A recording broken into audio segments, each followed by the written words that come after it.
The ethical dilemma of genetic testing for newborns, predicting diseases or inviting discrimination? Imagine holding the key to predict your child's future health, from diabetes to schizophrenia, through the power of genetic testing. It sounds like science fiction, but it's fast becoming a reality in the UK's National Health Service, NHS. In a bold move, the government's 10-year health plan for England aims to offer a genomic test to every newborn by 2035. This means that instead of the current heel prick test that screens for just 9 rare conditions, every baby will undergo DNA screening using whole genome sequencing. This technology looks for changes in genes linked to over 200 conditions, offering early detection and potentially life-saving interventions. But here's where it gets controversial. Genetic testing is not meant to replace the heel prick test, it's an additional layer of information. And while it promises to save lives, it also opens a Pandora's box of ethical dilemmas.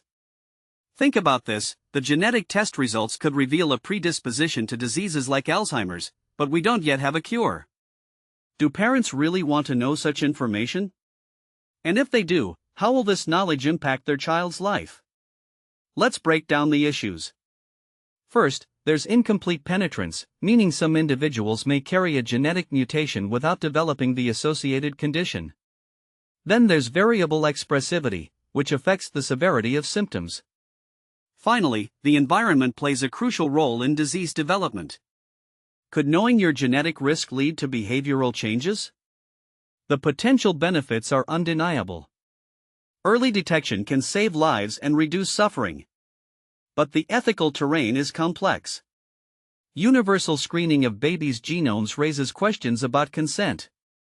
And what about the data? Once sequenced, it can't be unsequenced. Doctors and researchers will carry the burden of knowing more than they can act on. And what about the patients? Will they demand access to withheld data, creating a two-tier system where genomic knowledge is only available to the wealthy? Moreover, there's the slippery slope of discrimination. Genetic data could be misused by insurers or employers. Despite these concerns, the technology offers hope for conditions like spinal muscle atrophy, where early detection can significantly improve outcomes. This debate is complex but fascinating. We're redefining healthcare and shifting the timeline of medical intervention. But with great power comes great responsibility. As we venture into this brave new world of genetic testing, let's not forget the ethical minefield we're stepping into. What do you think? Should we embrace this technology wholeheartedly, or proceed with caution? Share your thoughts in the comments below. Arya Anthony Kamyab is a Foundation Year 1 doctor working in the northeast of England. You can follow him on Instagram at ariac.rights. Rewriting genetic fate, universal newborn genomic screening arrives. Transforming genetic destiny, the arrival of universal newborn genomic screening. Imagine a world where every newborn is screened for genetic vulnerabilities. This is the vision we explored in Destiny's Child No Longer. Rewriting genetic fate, https://www.amazon.com/destinies-child-no-longer-rewriting-ebook/dp/b0f9lj89cf. We foresee a future where the unpredictability of genetic inheritance is met with informed choices, preparation, and proactive measures. Remarkably, this vision is swiftly becoming a reality on both sides of the Atlantic. In a groundbreaking announcement, the United Kingdom's National Health Service, NHS, has unveiled a significant initiative, https://www.bbc.com/news/articles/c1ljg7v0vmpo, to provide whole genome sequencing for every newborn. Concurrently, Florida has enacted the Sunshine Genetics Act, https://newsfsuedu/news/healthmedicine/// Florida surges to forefront of rare disease research with boost from Sunshine Genetics Act / paving the way for a statewide pilot program focused on newborn genomic screening.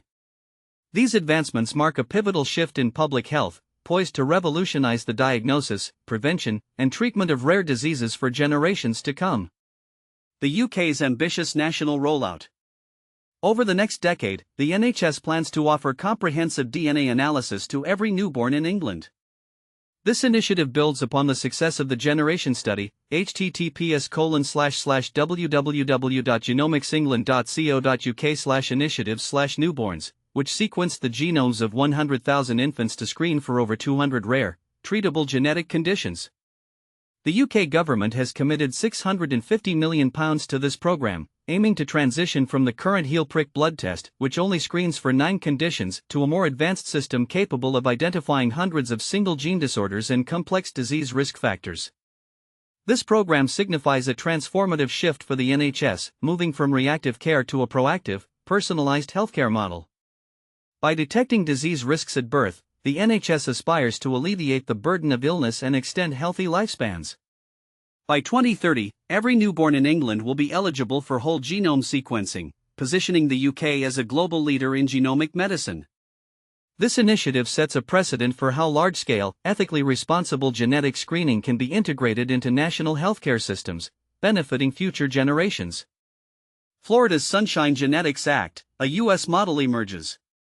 Meanwhile, Florida is making significant strides in rare disease research with the implementation of the Sunshine Genetics Act.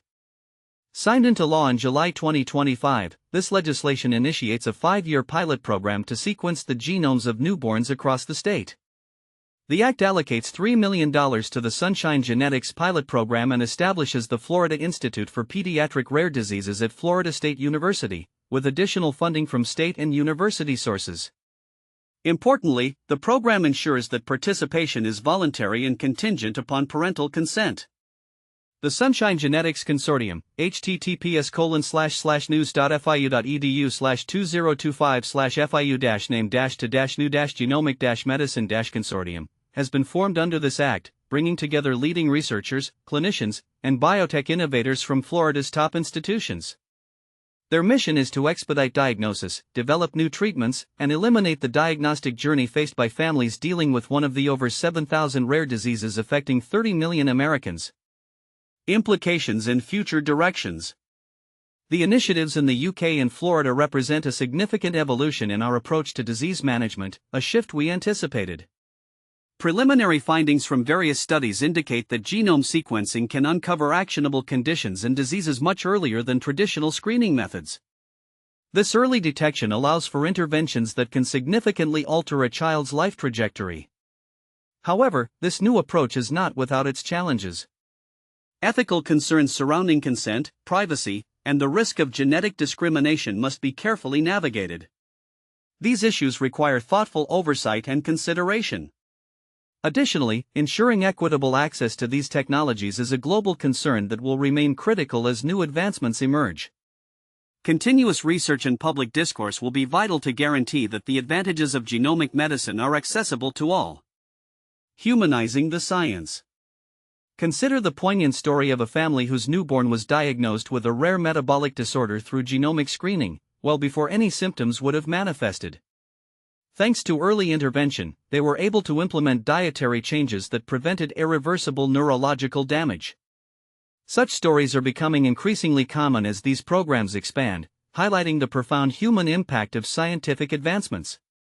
As we predicted in Destiny's Child No Longer, https://www.amazon.com/destinies-child-no-longer-rewriting-ebook/dp/b0f9lj89cf, we are on the brink of a new era in universal newborn genomic screening.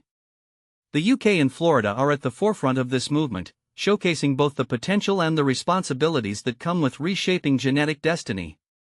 Their experiences will not only inform global efforts but also help create a future where every child's genetic fate is not only understood but can be positively influenced. Genomics and national security, the future of the NHS. The potential of genomics to revolutionize the National Health Service, NHS, in the UK is immense, offering the promise of early disease detection and personalized treatment.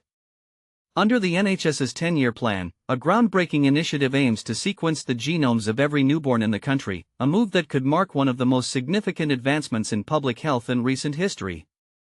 By identifying rare conditions early and tailoring treatments to individual genetic profiles, this initiative could dramatically improve health outcomes from birth.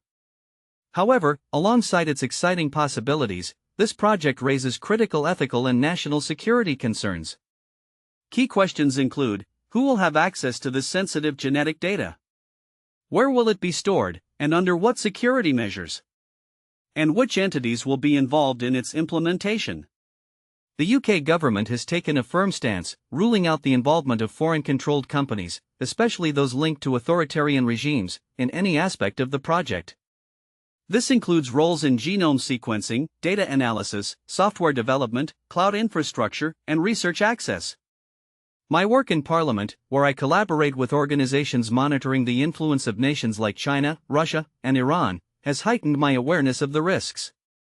Companies such as the Beijing Genomics Institute, BGIE Group, although presenting as scientific entities, operate in environments where the boundaries between state and corporate interests are blurred.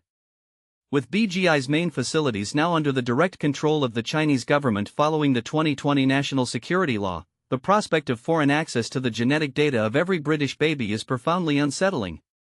Several BGI subsidiaries have already faced U.S. sanctions over allegations involving surveillance, data misuse, and ties to the Chinese military.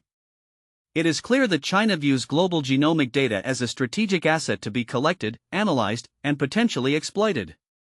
The vulnerability of genomic data underscores the urgency of addressing these risks. Unlike other forms of personal information, once genomic data is compromised, it cannot be changed or recovered. The idea that a foreign government could access such intimate details about the UK's population is not only alarming but entirely unacceptable. Unfortunately, the government's past handling of China-related issues does little to instill confidence. The long-delayed China audit, released over a year after its announcement, was criticized for its lack of substance, particularly regarding the national security implications of China's presence in the UK's economy and academia. For the Newborn Genome Initiative to succeed and uphold public trust, it must be grounded in robust ethical standards, democratic oversight, and stringent legal protections. Only UK-based institutions or those from trusted allied countries should be involved. Transparency is crucial. The public deserves to know who is participating, where data is stored, and what safeguards are in place. As someone passionate about leveraging technology to enhance the NHS, I am acutely aware of the need to ensure that innovation does not come at the expense of accessibility. Special consideration must be given to older adults and individuals with disabilities, who often face challenges with digital systems. If executed correctly, this initiative has the potential to place the UK at the forefront of medical research and improve countless lives. However, achieving this vision requires a steadfast commitment to security, transparency, and control by entities that share our democratic values.